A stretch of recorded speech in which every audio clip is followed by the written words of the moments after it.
Hello everyone, and welcome to my brand new video blog series where I'll be sharing my knowledge and expertise on all things interior design. Over the upcoming episodes, we'll be exploring a wide range of topics, from timeless styling principles to creating classy and classic looks through different areas of your home, to pattern and design and much more, all helping you to achieve a 5-star look in your interiors.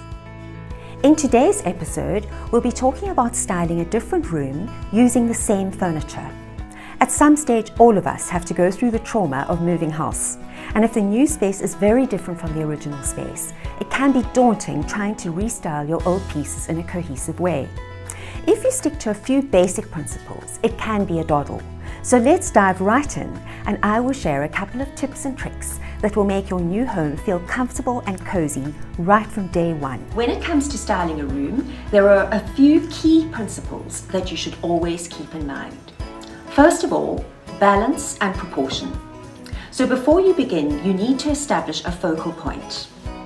This can be a large wall where you want to hang feature art, or a fireplace, doors that open out onto a patio, or even the space where you plan to put a wall unit housing your TV.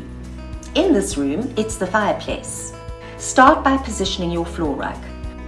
Let's start with the sofa, which is going to go opposite the fireplace in a spot that will allow sufficient walk space behind it, but also allow for cozy warmth from the fire. Next, we can move on to the armchair and side chairs. Then we will add in the coffee table and side tables.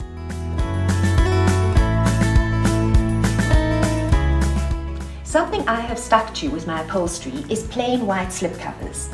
Yes, I can hear you all screeching with outrage at the dirt. But hear me out, white is the only colour that you can wash using bleach, and the versatility far outweighs the cost of regular washing, as white goes with literally any interior style or colour that you may wish to add.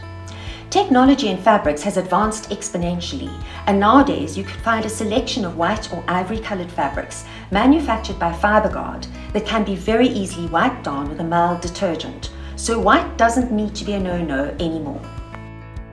I'm going to add a secondary focal point and bring in a drinks table, positioning this table in front of the huge antique French mirror, and I'm going to place these wood baskets underneath, just for a subtle camouflage to balance out the oversized mirror.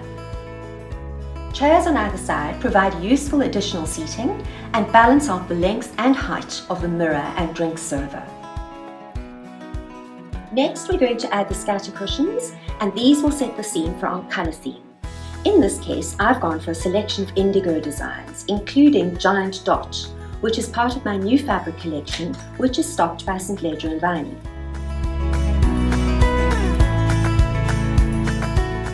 Now the fun really starts, as we are going to style up the bookshelves, the drinks table and the coffee tables.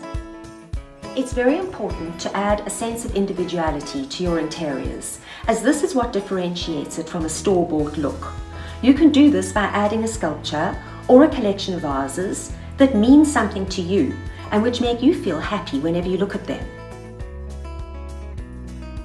I'm a huge fan of blue and white china and have collected special pieces since I was in my early 20s. I have managed to include these pieces in every home I've lived in over the past 30 odd years. They instantly make any space feel like home for me. Texture is also a very important factor to consider in putting together a room. By mixing different textures such as leather, woods, shiny metals, you can add depth and interest to a room. Right, so let's talk about wall art. In keeping with my indigo colour theme, and once again my obsession with blue and white china, I've created a fun yet sophisticated arrangement using these plates on the wall. I've also hung one of my most favourite paintings in between the wall lights. The orange and ochre colours complement the blues and bring in balance and warmth. And then, of course, lighting.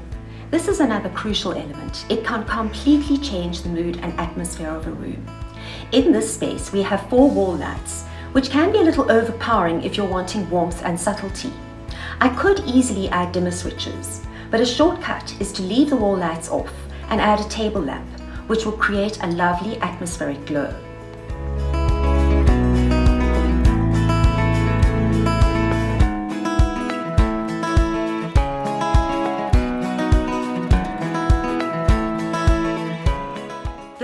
touch is some greenery and candlelight. There isn't a room in the world that doesn't spring to life with the addition of these wonderful, inexpensive ingredients.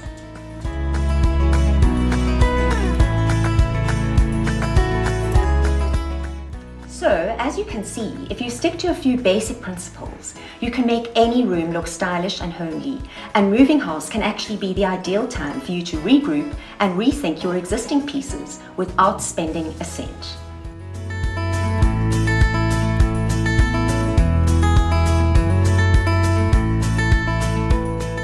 We'll be diving deeper into a number of different design principles and exploring a wide range of design topics. I'm so excited to share my tips and tricks with you. Don't forget to subscribe to my channel and also follow me on Instagram @Tessa Proudfoot Interiors, and stay tuned for more interior inspiration.